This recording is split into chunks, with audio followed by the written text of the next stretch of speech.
quorum be dispensed with. Without objection. Now, on COVID. Yesterday afternoon, Mr. President, I announced that Senator Romney and I had reached an agreement for a $10 billion COVID supplemental appropriations package.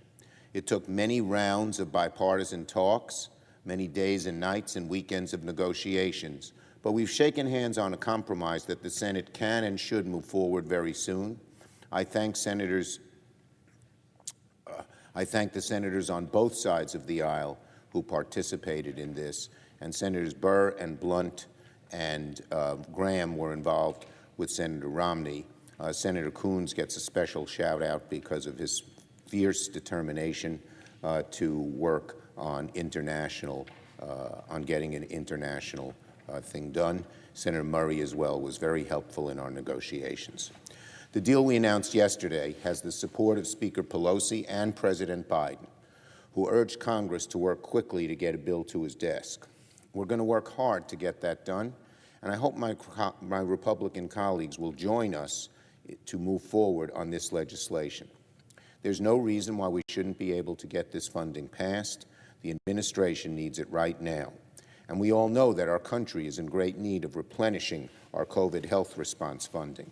Putting in the work today to keep our nation prepared against new variants will make it less likely that we get caught off guard by a new variant down the line. So this is really essential to America's well-being. It's essential to getting back to normal. All those who decried we didn't get to normal quickly enough should be supportive of this legislation, because the longer we wait, the more difficult it will be when the next variant hits. This $10 billion COVID package will give the federal government and our citizens the tools we depend on to continue our economic recovery, to keep our schools open, keep American families safe. The package we agreed to will provide billions more for vaccines, more testing capacity, and essential, $5 billion for more life-saving therapeutics, arguably the greatest need right now for the country. These therapeutics are great drugs, but if we don't have them at the ready when the new variant hits, it will let the variant get its tentacles deeper into our society. But this money will go a long way to keeping our schools, our businesses, our churches, our communities running as normally as possible should a future variant rear its nasty head. Approving this package is simply the sensible, responsible, and necessary thing to do. Republicans and Democrats alike should now work together to make sure we can move this package through the chamber. Now, while this funding is absolutely necessary, it's far from perfect. I am deeply disappointed that some of our Republican friends could not agree to include $5 billion for global response efforts. I pushed them hard to include this international funding, as of course did Senator Coons and Senators Graham and Romney, because fighting COVID abroad is intrinsically connected to keeping Americans healthy at home. It's not just the right thing to do to help struggling nations, though we certainly have an obligation to help. It's also good for our country. So putting money overseas to prevent COVID from spreading here, because remember, every variant, all three variants that hit us started overseas and then came here. So that is not only humanitarian and the moral and right thing to do, but it's in our own self-interest. I know it sometimes sounds anomalous. Sending money overseas is in our interest. But with COVID, where it germinates and starts the new variants, inevitably overseas, and then comes to hurt us, is the right thing to do in our own self-interest, even if you had no humanitarian interest in doing it, which of course many of us do, have a great deal of humanitarian interest. If we don't help the developing nations of the world with vaccines and treatment, we leave ourselves seriously at risk for potential new variants. Omicron, after all, started in all likelihood in South Africa, where today less than a third of the population is vaccinated. It's thus my intention, is fully vaccinated. It's thus my intention for the Senate to consider a bipartisan international appropriations package that will include funding to address COVID-19, as well as other urgent priorities like aid for Ukraine and funding for global food security. I know that many on both sides, I mentioned the names earlier, are serious about reaching an agreement on this issue. Nevertheless, this week's agreement is carefully negotiated, We bent over backwards when our Republican colleagues did not want to accept certain kinds of pay-fors, which we thought were appropriate and had always been used. But we thought it was so important to get this done that we did that. And it's a very important step for keeping the country healthy and bringing life as close to normal in the future as we can, keeping it as close to normal as we can.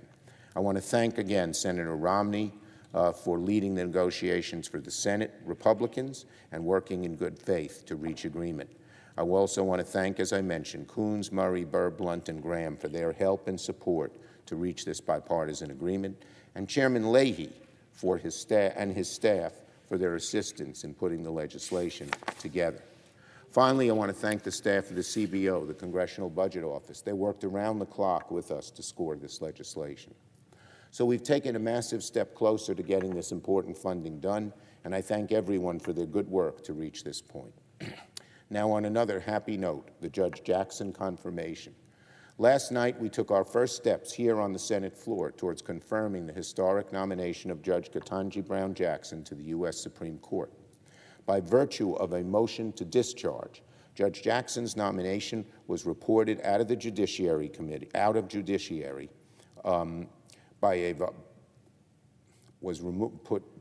it really wasn't reported out of Judiciary. By a vote in the motion to discharge, Judge Jackson's nomination was put on the floor by a bipartisan vote of 53-47. She now comes to the floor for consideration by the whole chamber. Every day we move closer to Judge Jackson's confirmation, the case and likelihood of her confirmation grows stronger and stronger and stronger. And I thank my colleagues on both sides of the aisle who have approached this process with good faith. At the end of the day, it will be our courts and the American people who rely on our courts who will benefit most from having an amazing jurist like Judge Jackson elevated to the pinnacle of the federal judiciary. Here is what happens next. Later today, I'm going to take the next step for moving forward with Judge Jackson's nomination by filing cloture on her. My colleagues should be advised we may have to take some procedural votes to do so, but this will not affect the ultimate result of this confirmation process. Once I file cloture, the stage will be set for the Senate to close debate on Judge Jackson's nomination by Thursday morning. A vote on final confirmation will then follow. The Senate could then vote to confirm Judge Jackson as Justice Ketanji Brown Jackson as soon as Thursday. As soon as this Thursday. I hope we can work together to make that happen. What better way to wrap up this work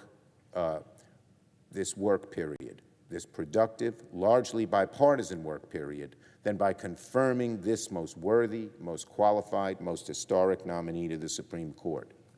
Yesterday, I said something that I think is worth emphasizing all week long. Judge Jackson's nomination is a joyous and momentous occasion for the Senate.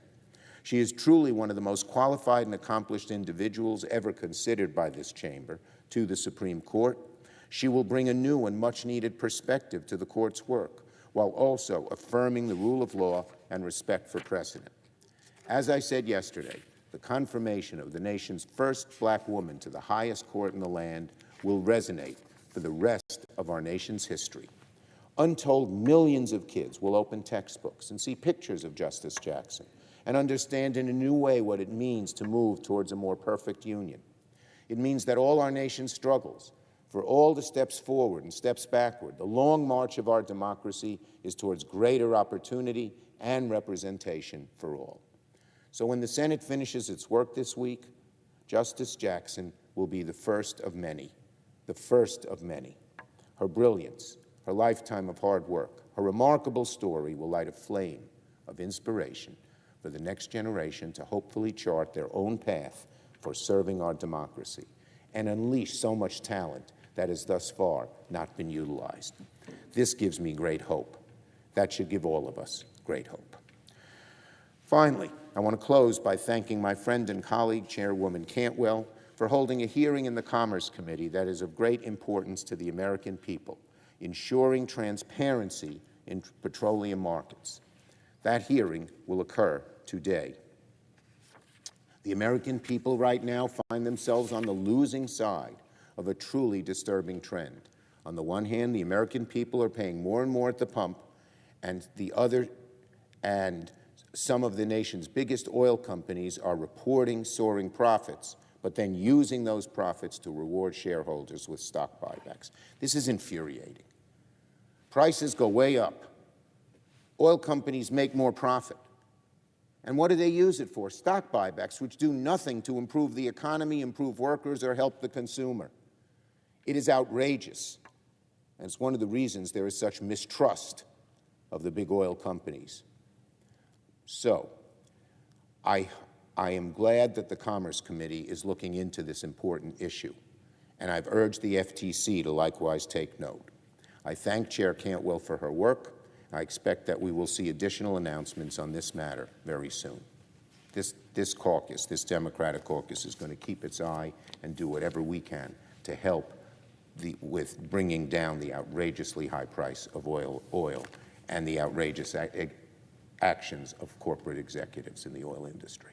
I yield the floor and note the absence of a quorum. Ms. Baldwin.